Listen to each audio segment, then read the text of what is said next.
My name is Miss Barbara. Last year I was a teacher in room 7, so some of you know me. Today I'm going to read you a story, and this story is from Russia. It's called The Keeping Quilt.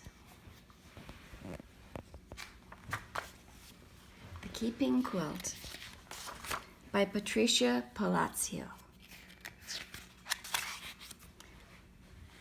And she writes, "When my great-grandma Anna came to America, she wore the same thick overcoat and big boots she had worn for farm work. But her family weren't dirt farmers anymore. In New York City, her father's work was hauling things on a wagon, and the rest of the family made artificial flowers all day. Everyone was in a hurry, and it was so crowded, not like back home Russia.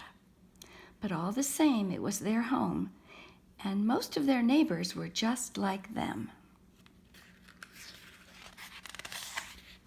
The only things she had left of back home Russia were her dress and babushka she liked to throw up into the air when she was dancing. When Anna went to school, English sounded to her like pebbles dropping into shallow water. Shh, shh, shh. In 6 months, she was speaking English. Her parents almost never learned, so she spoke English for them, too. And her dress was getting too small.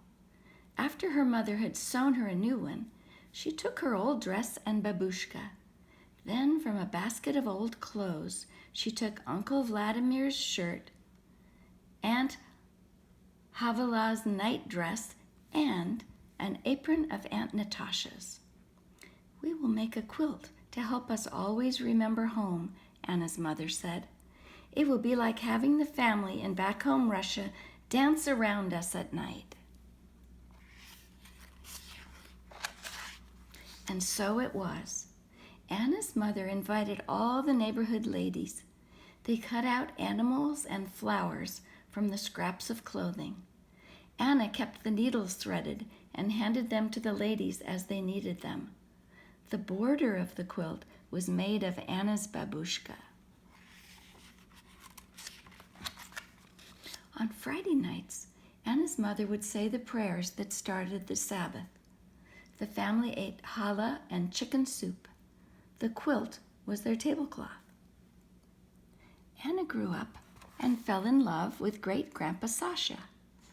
To show he wanted to be her husband, he gave Anna a gold coin, a dried flower, and a piece of rock salt, all tied into a linen handkerchief.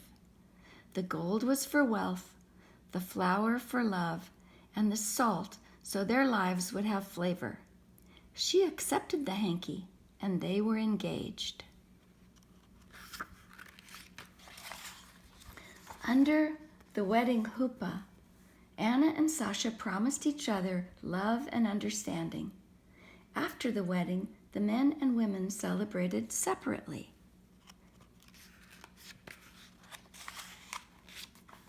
When my grandma Carly was born, Anna wrapped her daughter in the quilt to welcome her warmly into the world.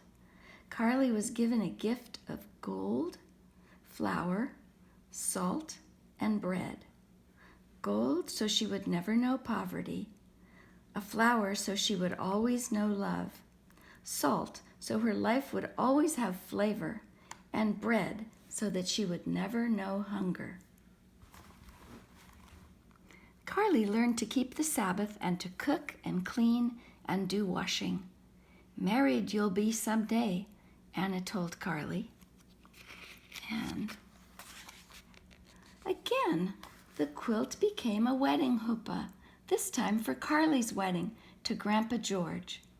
Men and women celebrated together, but they still did not dance together. In Carly's wedding bouquet were a gold coin, bread, and salt. Carly and George moved to a farm in Michigan, and great-grandma Anna came to live with them. The quilt once again wrapped a new little girl, Mary Ellen.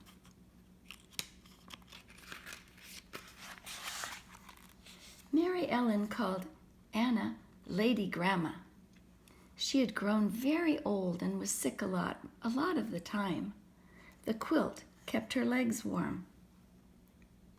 On Anna's 98th birthday, the cake was a kulich, a rich cake with raisins and candied fruit in it.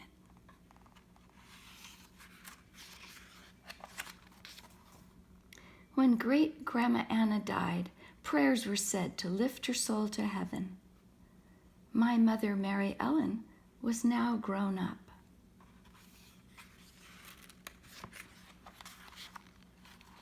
When Mary Ellen left home, she took the quilt with her. When she became a bride, the quilt became her huppah. For the first time, friends who were not Jews came to the wedding.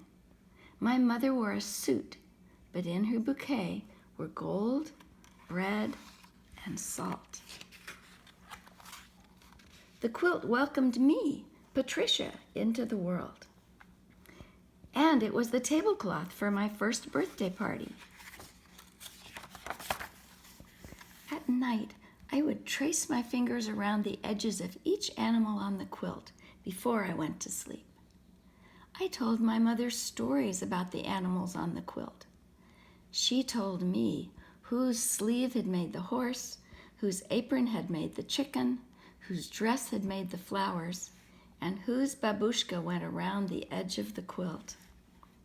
The quilt was a pretend cape when I was in the bull ring, or sometimes a tent in the streaming, steaming Amazon jungle. At my wedding, men and women danced together. In my bouquet were gold, bread, and salt, and a sprinkle of wine, so I would always know laughter.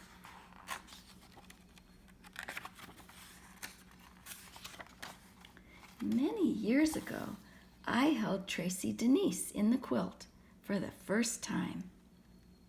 And 3 years later, my mother held Stephen John in the quilt for the first time. We were all so proud of Tracy's new baby brother. Just like their mother, grandmother, and great-grandmother before them, they too used the quilt to celebrate birthdays and make superhero capes. As the years passed and Tracy and Stephen were growing up, their grandmother took pleasure at every family gathering to tell the story of the quilt. We all knew whose clothes had made each flower and animal. My mother was lucky enough to show the wonder of this quilt to my brother's grandchildren, her great-grandchildren. When my mother died, prayers were said to lift her soul to heaven. Tracy and Stephen were now all grown up and ready to start their own lives.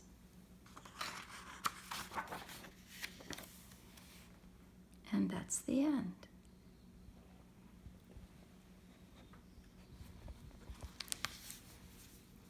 Thank you for joining me for this story.